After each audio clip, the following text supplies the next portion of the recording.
Good morning, everyone. Thanks for watching the channel. Thanks for coming back to it. October 11th here. Back in soybean harvest here today. We did shell a few beans yesterday evening after lunch. We did get 50 acres through. That's on 3 different farms. And probably had a total of 20 miles of road travel in between these 3 farms. So the farm we finished up here yesterday evening, or we shelled 20 acres on it. We got 1 field done. There's 2 more fields to go on this farm. Prior to yesterday, the combine did not move for 8 days. 6 of those 8 days we had rain. A little over 3 inches, almost 4 inches of rain. So the ground's a little spongy yet, but we've got August weather here, first half of October. So the beans are drying out really fast once the rain quits. So we got 2 semis dumped. We got the grain cart sitting full. We need our combine hopper to fill a truck getting ready to roll in here. But John come ahead up this morning. He's blew the radiator out, he's blew the air filter out, and now he's just walking around the whole combine with an air wand, just trying to blow some bean dust off, fire hazard type stuff, getting it cleaned up. You never know when you get a bearing go out, get a hot bearing somewhere, and if you get all that bean dust, bean shaft laying on there, it's just a accelerator for a fire. So keeping it blowed off and keeping it cleaned up. I brought the TM140 up today. We're gonna be hooking it to the head wagon here in a little bit. As soon as we get these 2 fields done, the next field is about a half-mile trek back through the woods. We've tried putting some creek gravel on it. It's still pumping through in a few spots, so I mean a pickup will not. A pickup has pulled the head wagon back here, but I just brought the tractor this morning just to save on some headaches. We do have a thunderstorm coming through sometime after 6 o'clock this evening. So here we are, we've shelling a day and a half and rain's chasing us again. So let's see how we're getting along the combine, get this thing fired up and get to moving. All right, John put the grain cart on the semi there. We went out to the field, shelled the hopper full. I've had a few questions. How do you know when the hopper's full? There's 2 things. Here on my corner screen, the yellow bar at the bottom is telling me the tank's full. Also at that point, that triggers the strobe lights. I don't know if you can see it in the mirror there flashing, but when it's full, the strobe light flashes all the time. I can see that in the mirror, it catches my attention. At 3/4 full, there's a second sensor down in the tank, 3/4 way down. It'll flash 5 or 6 times and go off, and then flash 5 or 6 times and go off. Those are designed so if you've got a grain cart driver chasing you in the field at all times, he knows just by watching the lights whether you're full, 3/4 full, and get to you and get unloaded. So that's kind of how those are designed to work. And let's get over here to the truck and get this hopper on and get him back to the elevator and get dumped again. All right, we've got the 2 fields done on this side of the road. One we did last night, one we just did here this morning. We've got a 3rd field on this farm on the other side of the blacktop. Where we can get out on the blacktop back here farther, we cannot get through here with the head due to the telephone poles. There's really no good way to get over there. I'm not for sure, but I want to try to jump the ditch here, go up the road and go in the field. If that doesn't work, we've got to take the head off, put on the wagon, move it 1/8 of a mile, pick it up, put it on. It's just time consuming. But if we tear something up crossing here, it's time consuming too. So let's see what we can do.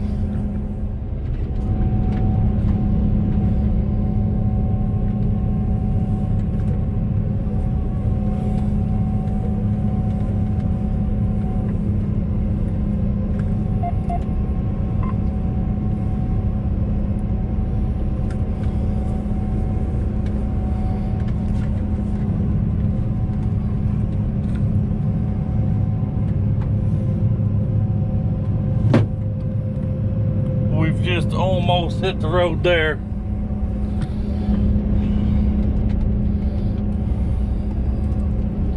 And we gotta get this side down off this bank, which I can tilt the head sideways manually, which we're almost digging into the bank right there. We are on the road.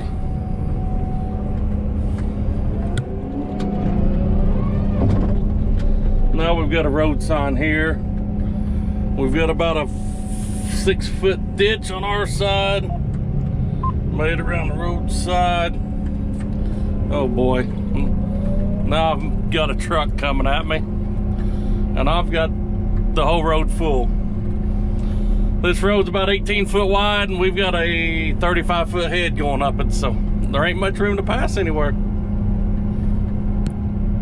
It's a I think it's a local farmer here. They're shelling corn here the next field over, so they're backing up for me. Give me room to get in our next field here, and we're good to go.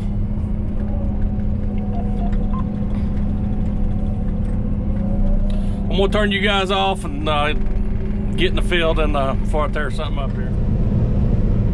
All right, guys, just show you a few things here and answer a few questions.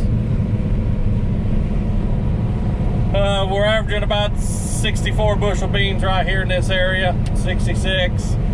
That's instant bushel per acre coming in. That's where it's hitting that mass flow sensor where I talked at in the last video. You come down here and look at this column right there.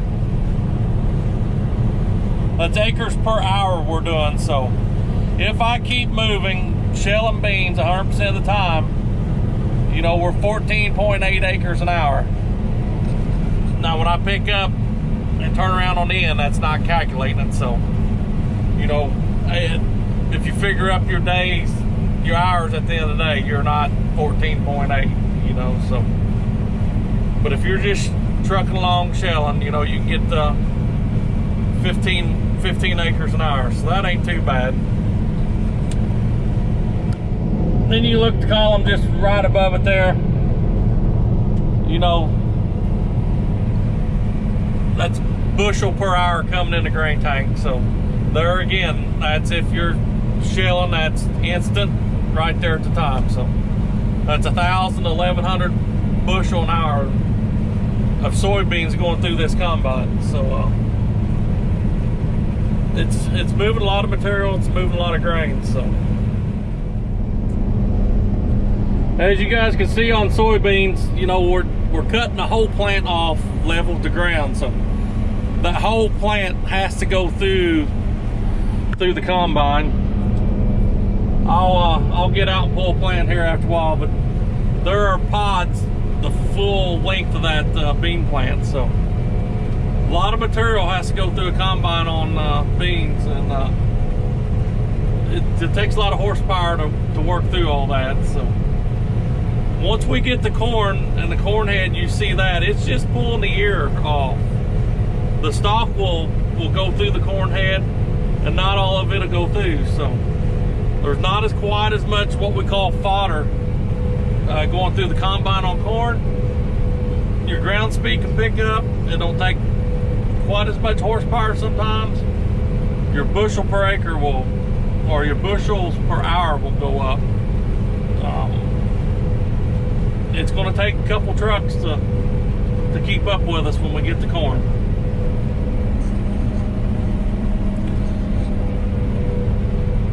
Somebody asked the other day what the spatula was doing hanging in the window.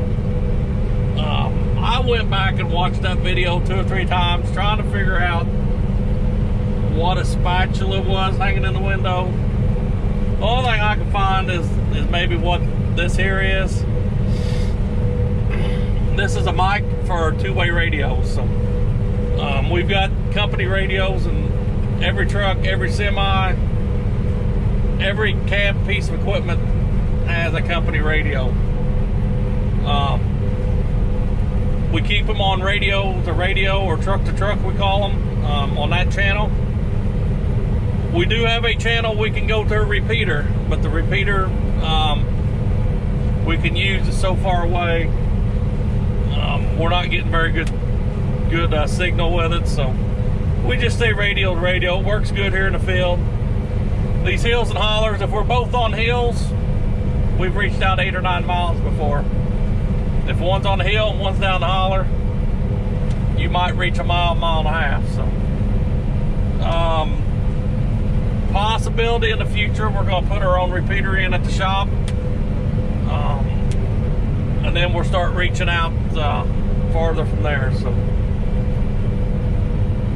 our communication guy we're working with is local to the area here. He kind of has a contract for the Perry County EMS or EMA, so he does all the 911 stuff in Perry County, Spencer County, DuBois County, and I think he's got Crawford County. So he does a lot of radios in the area. He's got a lot of towers. Very educated.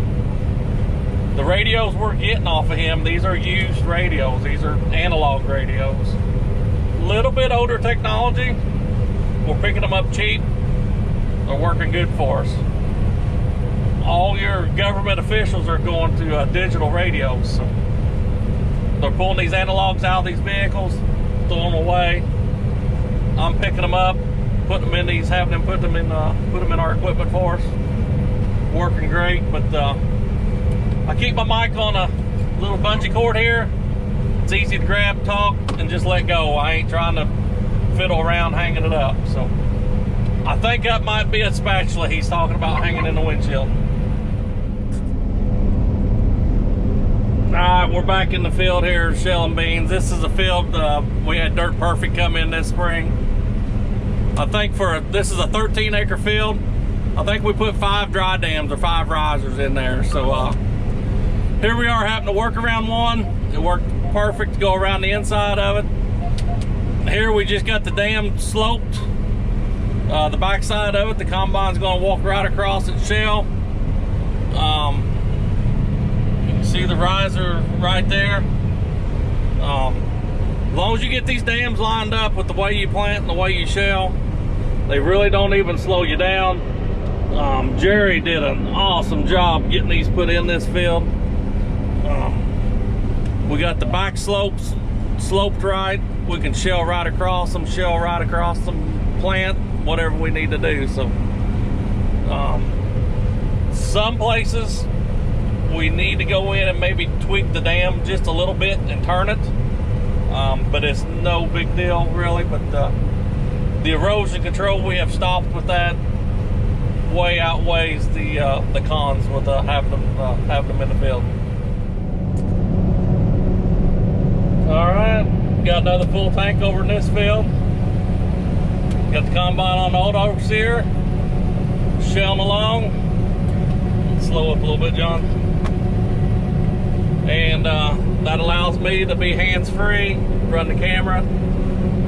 We are unloading on the go. John's on the phone trying to unload on the go. He is not auto steer, so he is steering and adjusting speed. So gets a little challenging in these small fields, rolling up and over dips and valleys here, but we seem to get her done. This is where the 2-way radios really shine. We got quick communication between me and the tractor. Speed up, slow down, move over, whatever. So that's where we really like the radios. We use phones for a couple of years. Our service is really, really shady sometimes. And even if we do have good signal, time I dial, wait for it to ring and he answers, we could have done spilled 100 bushel of grain on the ground. So we really like the radios.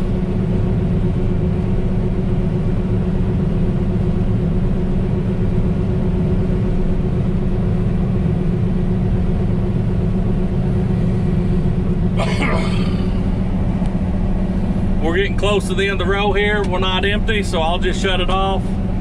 He'll stop, spin around the other side. He'll catch up to me. We'll unload on the other side.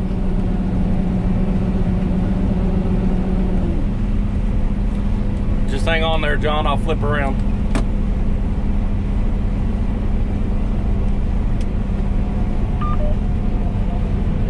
A few little beans sprinkled on the tractor on that one. But we'll just jump right over here, head back, and he'll turn around and come up to me, and I'll finish unloading.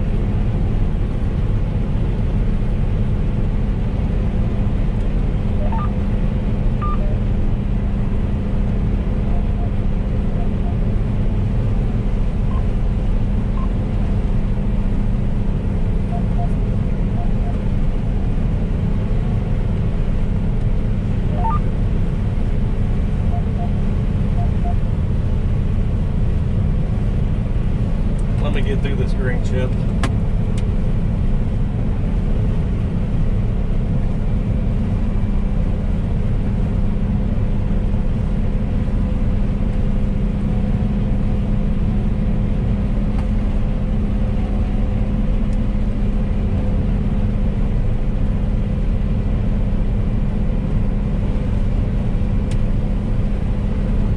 So you guys can tell he's up on that bank now. He's higher than what I am. You got to watch that auger. Make sure you don't whack the grain cart with it. So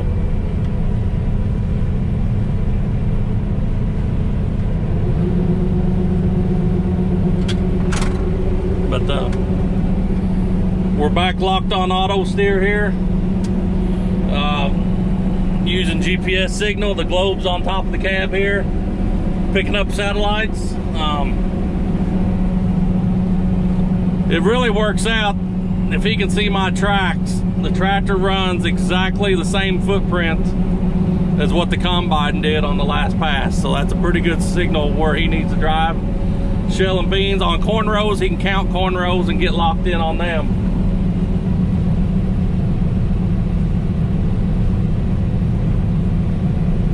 But we're empty. I'll turn the auger off. He'll pill out. I'll fold the auger back.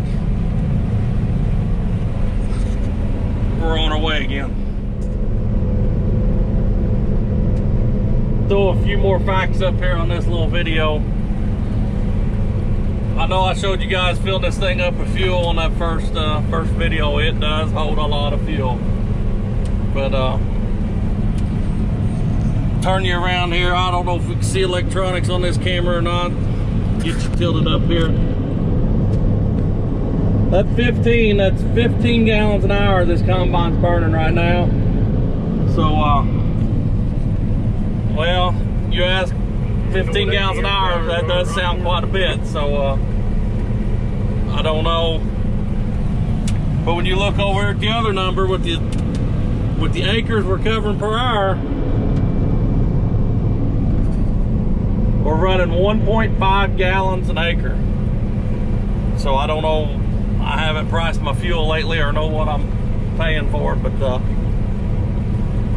to harvest this crop and only burn 1.5 gallons an acre really isn't as bad as what you think it is when you're pumping 250 gallons of fuel into a machine. All right, guys, we got 42 acres done on that farm there. We've went down the road about 3 miles. We've got another 30 acre field here pretty close to do, but it is going to be fun getting to it. The window's dirty. I'm sorry, I ain't had time to clean it, but let's see if we can get back in here.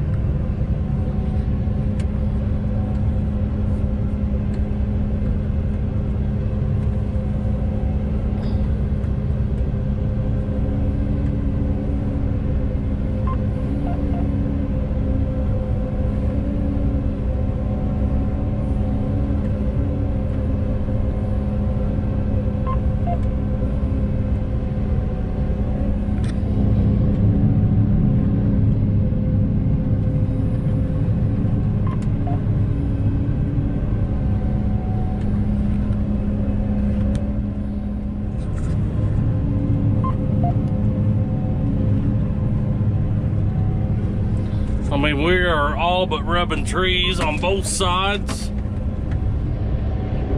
Here's one area where We've put a bunch of rock in here already, and it just keeps pumping and pumping and pumping. So I don't know, but that's the reason we got the head hooked to the tractor to pull in here. I just don't think my truck can get it back in here, and we don't have time to be messing around hooking chains up and trying to drag everything in.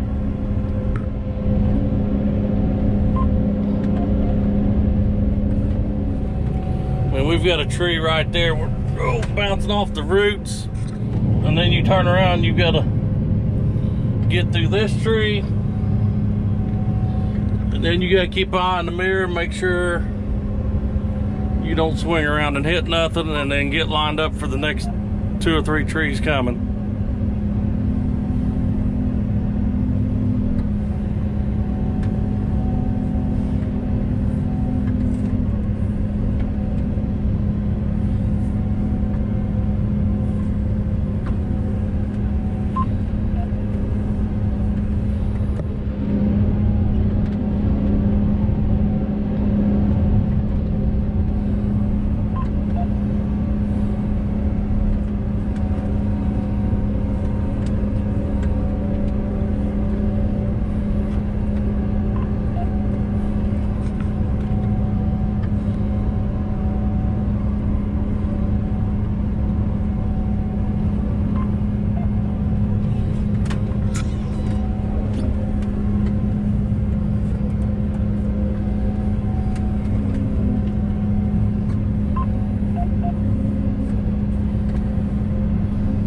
I'm assuming when this road was made for this, to get back to this field, they sure didn't have this kind of equipment, or didn't imagine this kind of equipment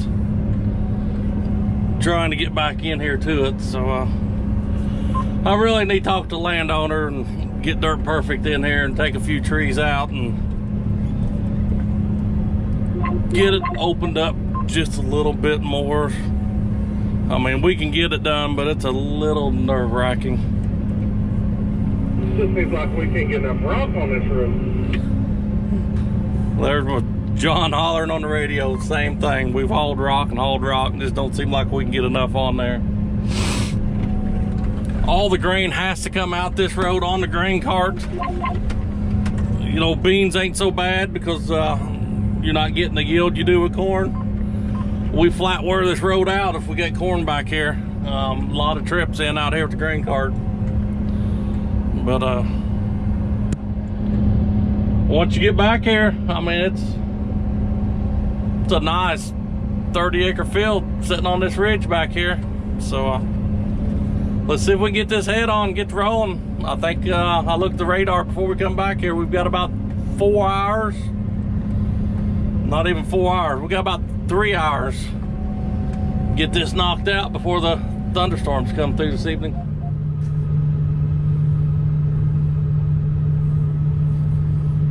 Just pull straight through here, Dad, and I'll pick it up.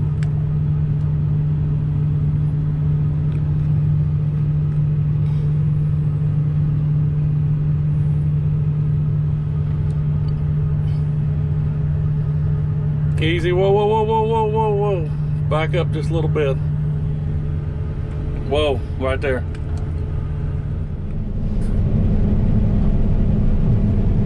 All right, we're using, like I said, we've got a John Deere Globe right up here on front of the cab. I don't know what satellites that's picking up, whatever satellites John Deere's got licensed to pick up. We're using a John Deere 2630 monitor. That monitor strictly is taking care of the auto steer of the combine. That's its only job in here. We are using Precision Planting 2020 monitor. This is the Gen 3 version of it.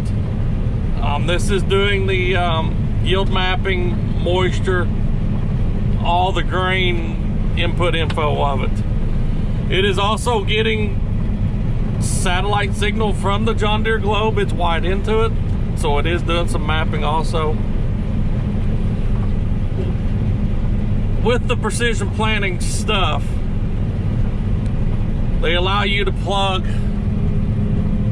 a regular iPad into it, and all this iPad doing is just real-time mapping what the 2020 is reading. So it's just send the information to the iPad, real-time mapping.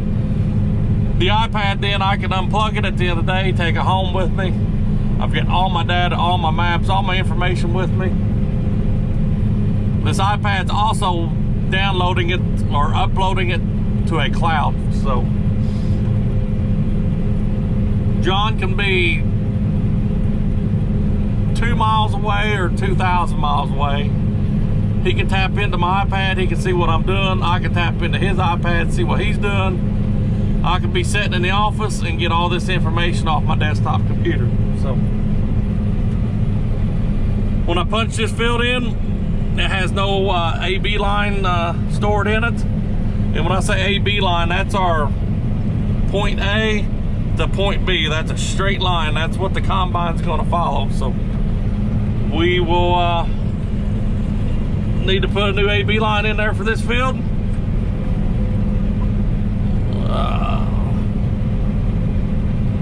Make a new one. Make a new one. Number 1, enter.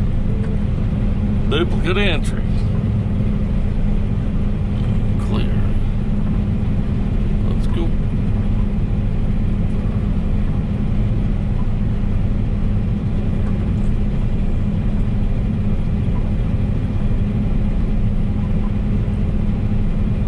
Now it's gonna be, I don't know why it won't.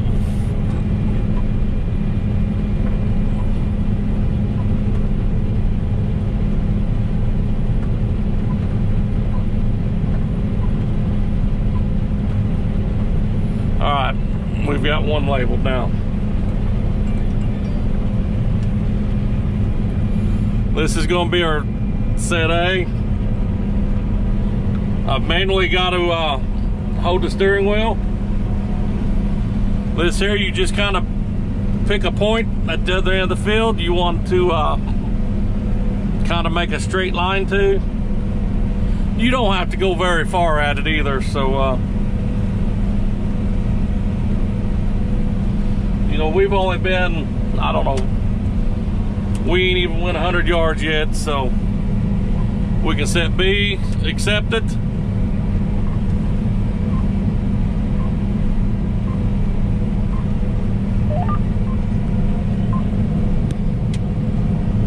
We got the A here, we're locked on automatic. We've typed in there the width of this head. So these lines are all 35 feet apart. So that's every pass I need, you know, to get across this field now. So hands-free, auto steer, technology is great when it works.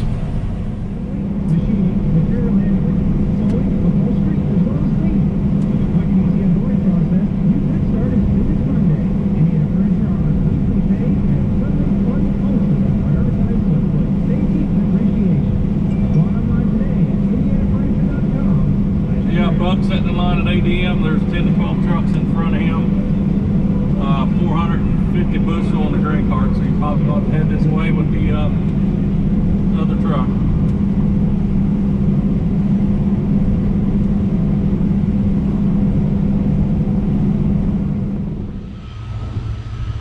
Just got one other example here, guys. I want to show you while I'm standing right here. It's a little windy, I hope you can hear me, but turn you around here.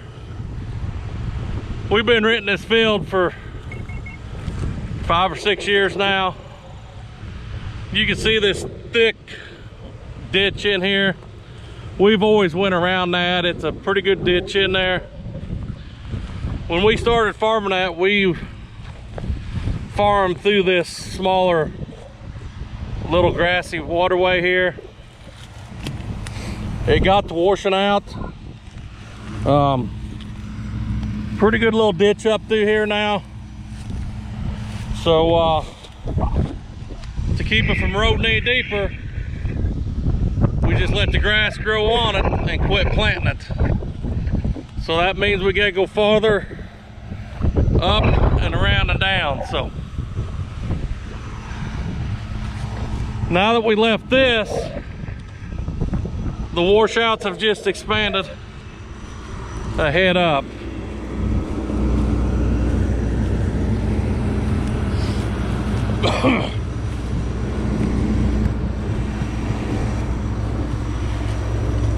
So I don't know if you guys can see, we've got erosion right here, pretty good ditch.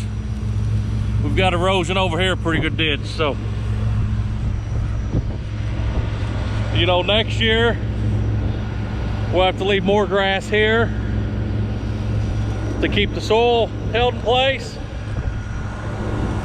or we'll come in next spring, run a tile up this full length,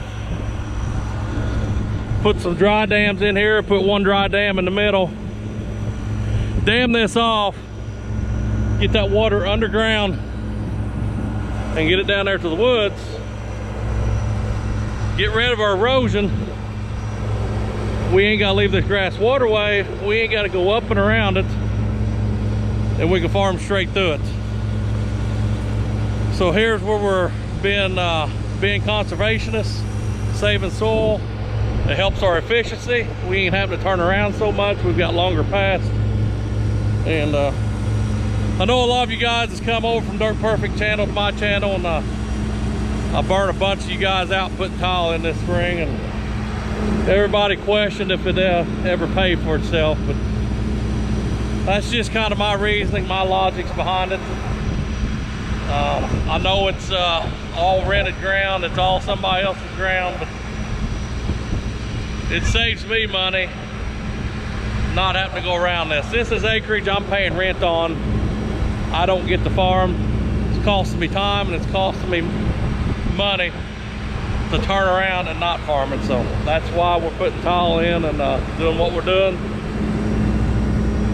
Probably keep your eye on this field next spring on Dirt Perfect's channel, because we'll probably be in here doing a little work. Somebody was asking a question, kind of what a bean plant might look like, or if I could pull one and show just a single plant. So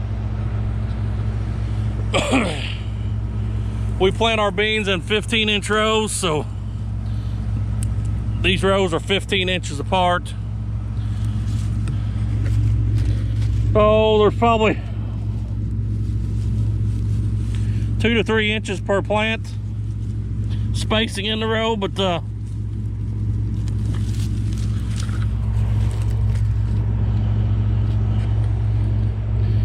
you know, there we just got a plant pulled up. So we've got pods probably within 4 inches of the ground. That's pretty good. Some of these bean plants want to put pods right on the ground, and it's hard to get them shelled. So, but this is one plant here.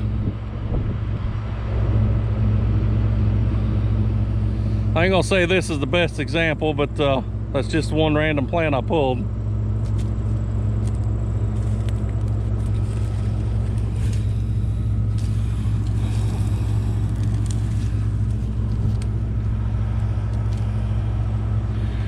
Here you can see a bean plant. It's kind of branched out. It's got pods on the branch. That and there's loaded up pretty good. So, all right, guys, here's still that same bean plant I got. Turn the camera off a minute so I got both hands. 95 pods on this plant. And when I say pods, that's what these that there's a pod. Now you can kind of tell that's what we call a 3-bean pod. There's going to be 3 soybeans in that one. Maybe right there's a 2-bean pod. That might be a 1-bean pod. Here at the very top is a 2-bean pod. So you get 4-bean pods. I ain't gonna say. There's probably been a 5-bean pod. There's one right there. 1, 2, 3, 4-bean pod on that one. So somebody want to know what a soybean plant looked like? That's what it is.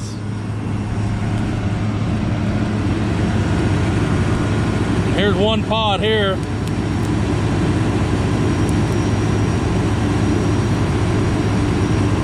Well, there's the soybeans in there. There was 3 beans in there.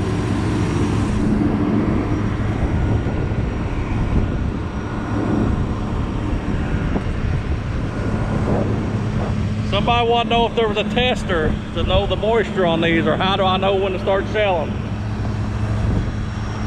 We walk out in the field, you can kind of feel the pods are dry, they rattle, the sound of them, but get you a soybean, put in your mouth, crunch it.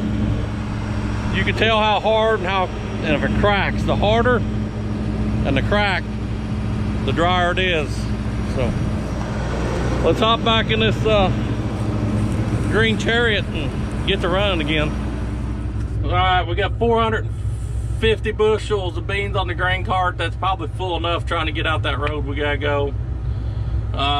We've got another 300 bushels sitting here on the combine. We've got a semi sitting down on the blacktop, and I'm the only one here. So park the combine for a minute. We're gonna hop over in the tractor and get the shuffling beans over the hill, out of the woods and over the hill. All right, we're in the Versatile 260. I don't know if you hear anybody in any of my future videos talk about Dolly. This is Dolly. We have named the tractor. This tractor's name is Dolly. So somebody's asking why Dolly.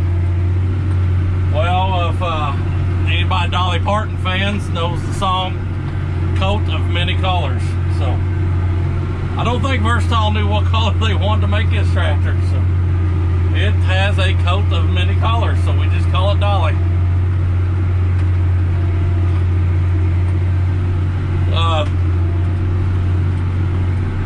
We've had this tractor, we're coming up on the end of 4 years on it. We've got it on a lease program through Versatile. It was a 4-year lease. The lease is up next April. So, we got to make our mind up if we're going to buy it, trade it in for another Versatile lease, or just send it back and walk away from it. So I don't know. We've had 4 years. We've had mixed emotions. We're going to send it back. We're going to keep it. We're going to buy it. We're going to send it back. We're going to buy it. And we'll see how it gets through this fall. I don't know. We're not 100% sold on this tractor.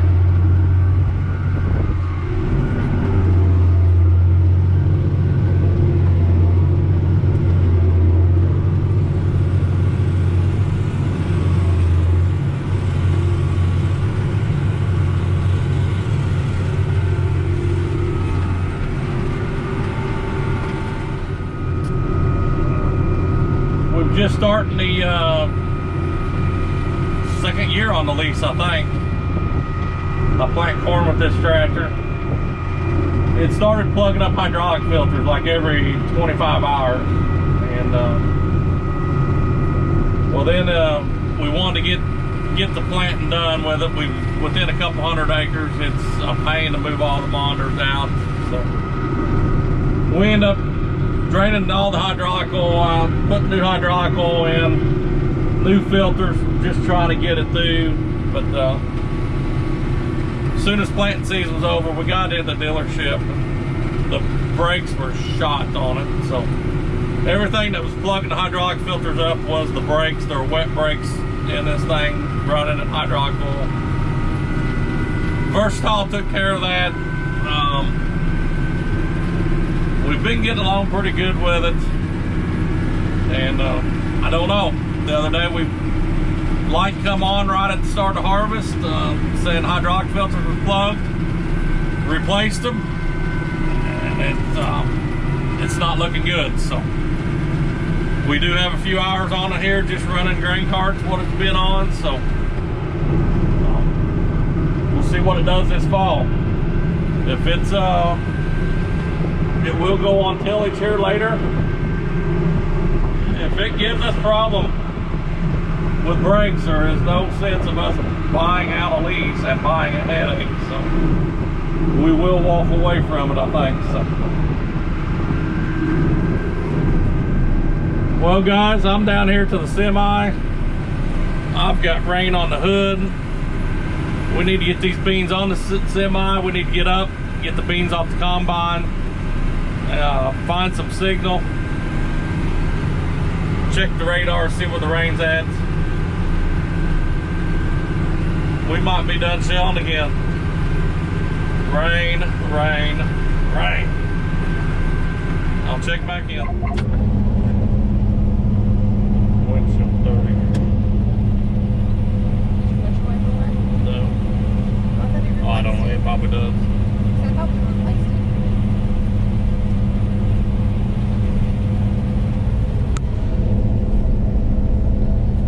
Well, we're about on the last pass. We got sun shining on the right. We got rain on the south edge of the field. Right on the back door. Thunderstorms moving in.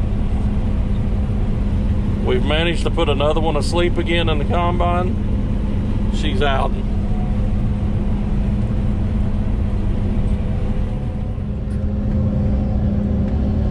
All right, we're trying to get everything out of here before it starts total downpour.